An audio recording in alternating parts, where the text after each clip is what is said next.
Radhe Radhe everyone friends, आज की इस वीडियो में मैंने सकट चौथ की बहुत ही सरल पूजा विधि बताई है। सकट चौथ, जिसे हम संकष्टी चतुर्थी, तिलकुट चौथ, माघी चौथ, संकटा चौथ कई नामों से जानते हैं, माघ मास के कृष्ण पक्ष की चतुर्थी तिथि को मनाई जाती है। सकट चौथ का व्रत प्रथम पूजनीय विघ्नहर्ता माता पार्वती के प्रिय पुत्र गणेश जी को समर्पित है।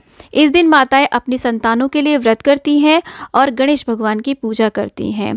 तो आइए जानते हैं पूजा में कैसे करनी है। देखिए, सकट वाले दिन किसी के यहाँ पर तो ये पूजा दोपहर में होती है, किसी के यहाँ पर शाम को होती है। तो जब भी होती है तब आप एक चौकी लगाएं, चौकी के ऊपर लाल पीला सा वस्त्र बिछाएं, सुंदर सी डेकोरेशन आप कर लें। गणेश जी को हमने यहाँ पे देखिए अलग से आसन दिया है, आप फूल बिछा लें वहाँ पे, या फिर आप दूर्वा का भी आसन दे सकते हैं। गणेश जी की जो भी आपके पास फोटो हो या फिर प्रतिमा हो, उन्हें आप विराजमान करें। अगर आपके पास देखिए शिव परिवार है तो आप उनका भी पूजन कर सकते हैं, उसमें भी गणेश भगवान होते हैं। और इस प्रकार से देखिए गणेश जी को हमने फूलों का आसन दिया है। यहाँ पर हम एक जल का लोटा तैयार करते हैं। यहाँ पर जो लोटा हमने स्टील का लिया है, क्योंकि चंद्रमा को अर्घ्य देने का लोटा हम तैयार कर रहे हैं। या तो देखिए चांदी का लोटा आप लें, नहीं तो आप स्टील का लोटा भी ले सकते हैं। तांबे का या पीतल का ना लें, तांबे का तो बिल्कुल भी ना लें, पीतल का एक बार को ले सकते हैं। तो देखिए हमने इसके अंदर शुद्ध जल गंगा जल लिया है, कंठ में मौली बांध लिया, उसके ऊपर आप स्वास्तिक बना लें। आप चाहे तो प्रॉपर कलश की भी स्थापना कर सकते हैं। इस तरीके से देखिए हमने स्वास्तिक बना लिया है। रोली से या चंदन से आप स्वास्तिक बनाएं। अब देखिए चंद्रमा का जो अर्घ्य दिया जाएगा उसमें हो सके तो सफ़ेद चंदन डालें। सफ़ेद चंदन नहीं है तो आप जो भी चंदन हो, पीला चंदन हो, वो भी आप डाल सकते हैं।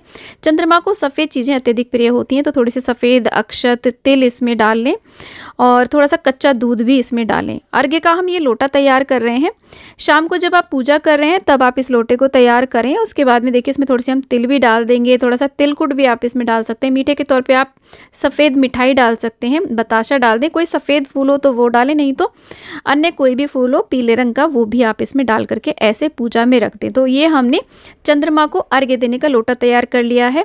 सकट चौथ व्रत कथा की पुस्तक है, अगर आपके पास तो उसे भी आप पूजा में जरूर विराजमान करें।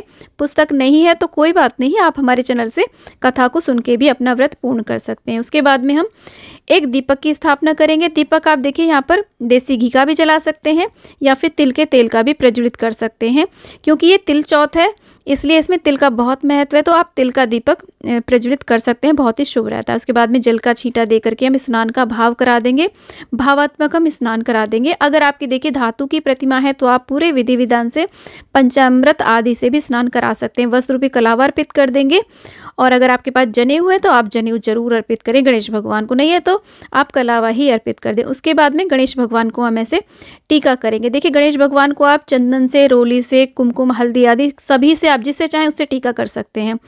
यहाँ पर देखिए हमने दीपक को भी टीका कर दिया है और जो पुस्तक है कथा की उसको भी हम ऐसे टीका करेंगे। इसके बाद में हम गणेश जी को ऐसे सिंदूर अर्पित करेंगे, अक्षत अर्पित करेंगे और तिल भी जरूर अर्पित करेंगे। देखिए ये जो व्रत पूजन है स्त्रियां अपनी संतानों के लिए करती हैं, उनके उत्तम स्वास्थ्य के लिए, उज्जवल भविष्य के लिए, सुख समृद्धि के लिए और उनकी रक्षा के लिए ये व्रत पूजन किया जाता है। तो यहाँ पर देखिए कुछ तिल हम दिए में जरूर डालेंगे। इससे क्या होता है कि जब तिल चटकते हैं, दिया जब जलेगा तो तिल चटकेंगे तो हमारे जो संकट हैं वो तिल तिल करके सब समाप्त हो जाते हैं। तो दिए में आप थोड़े से तिल अवश्य डाल दें। उसके बाद में देखिए सभी को तिल अर्पित करने के बाद में हम यहाँ पर धूप दीप इस प्रकार से दिखा देते हैं। तो ये पूजन संतान के लिए किया जाता है। जैसे करवा चौथ का पूजन हम पति के लिए करते हैं, वैसे ही सकट चौथ का व्रत पूजन संतान के लिए किया जाता है। धूप दीप दिखाने के बाद में गणेश भगवान को हम दूर्वा और फूल अर्पित करेंगे। दूर्वा यहाँ पर कम से कम 21 दूर्वा हमें जरूर इस तरीके से एक बंडल बना करके जरूर हमें गणेश भगवान को अर्पित करनी चाहिए। फूलों में आप देखिए लाल फूल अर्पित करें, हो सके तो गुड़हल का फूल करें अर्पित, नहीं तो गुलाब के या जो भी फूल मिल जाए उन्हें आप अर्पित कर सकते हैं। दीप भगवान का भी हम ऐसे ही पूजन करेंगे और पुस्तक में जो भी दिए हैं उनको भी हम फूल अर्पित कर देंगे। सकट चौथ के दिन एक विशेष भोग प्रसाद बनाया जाता है, जिसके बिना ये व्रत पूजन अधूरा होता है, जिसे हम तिलकुट कहते हैं। यानी कि तिल को भून करके उसमें गुड़ या शक्कर मिला करके ऐसे तिलकुट बनाया जाता है। साथ में तिल के लड्डू का भी आप भोग लगा सकते हैं, तिल गुड़ के मोदक का भी आप भोग लगा सकते हैं। गणेश भगवान को अत्यधिक प्रिय है। उसके साथ में जो भी ऋतुफल हो उनका आप भोग अवश्य रूप से लगाएं और जो भी आपने पूड़ी पकवान या मीठी पूड़ी बनाई हो उनका भी आप भोग लगा सकते हैं। उसके बाद में देखिए यहाँ पर एक जल का हम लोटा भर के रखते हैं कथा सुनने के लिए और हाथ में थोड़े से तिल और फूल और दूर्वा लेकर के हम कथा सुनते हैं। कथा की पुस्तक अगर आपके पास है तो उसमें से आप पढ़ लें। अगर आप सभी देवरानी जेठानी मिल करके एक ग्रुप में इस कथा को सुन रहे हैं तो कोई भी एक बड़ी महिला इस कथा को सुनाए, बाकी सभी हुंकारा भरते हुए इस कथा को सुन सकते हैं। अगर आपके पास पुस्तक नहीं है, आप अकेले पूजा कर रहे हैं, तो आप हमारे चैनल से भी ये कथा सुन सकते हैं। कथा का वीडियो आपको अलग से मिल जाएगा।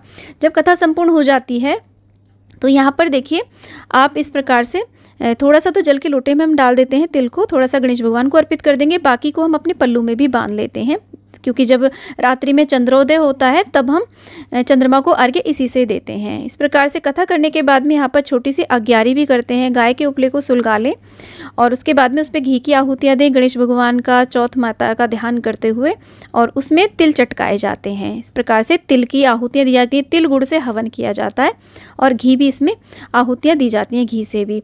तो देखिए सकट चौथ के दिन तिल को चटकाना बहुत ही शुभ माना जाता है। तो ये तिलकुट जो बनाया जाता है ये उसी दिन बनाया जाता है, क्योंकि जब हम तिल भूनते हैं तो वो चटकते हैं, तो ये बहुत ही शुभ होता है। तो तिलकुट पहले दिन हमें बना के नहीं रखना है, उसी दिन बनाया जाता है। और ऐसे अग्यारी के ऊपर भी तिल जरूर चटकाए जाते हैं। उसके बाद में देखिए घी की आहुतियाँ दे देंगे। तिलकुट से भी आप आहुतियाँ दे सकते हैं। उसके बाद गणेश भगवान की हम आरती कर देंगे।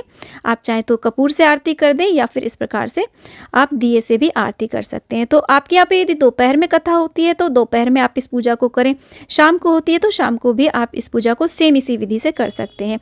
पूजा के बाद में आप कुछ ना कुछ यहाँ पर दक्षिणा जरूर अर्पित करें। और यहाँ पर देखिए किसी किसी के यहाँ पर बायना निकाला जाता है। बायने में सूट, साड़ी, श्रृंगार की सामग्री कुछ भी आप निकाल सकते हैं, दक्षिणा निकाल सकते हैं। तो अगर आपके यहाँ पर बायना निकाला जाता है तो बायना जरूर निकालें। और इसके बाद में देखिए पूरी पूजा के ऊपर हम ऐसे जल वार करके पूरी पूजा को आचमनी करा देंगे। ऐसे हमारी पूजा संपूर्ण हो जाती है। अब देखिए ये जो तिलकुट है, इस तिलकुट को अगर बायना निकाला है तो बायने पे रख करके हम दे देंगे। पहले उसमें से थोड़ा सा तिलकुट हम निकाल लेते हैं, क्योंकि इसी से हम चंद्रमा को अर्घ्य भी देंगे। अर्घ्य के लोटे में थोड़ा सा तिलकुट डालेंगे, बाकी को हम खा करके अपना जो व्रत है उसे संपूर्ण करते हैं। तो थोड़ा सा तिलकुट हमने निकाल लिया है, बाकी को आप प्रसाद के रूप में बांट सकते हैं, बायने के ऊपर भी रख के दे सकते हैं। और ये जो जल का लोटा हमने तैयार किया है, इससे रात्रि में जब चंद्रोदय होगा उसको हम अर्घ्य देंगे। और ये जो लोटा है, अगर आपने दिन में कथा सुनी है तो सूर्य को अर्घ्य दे दें, नहीं तो रात्रि में आप चंद्रमा को इससे भी अर्घ्य दे सकते हैं साथ में।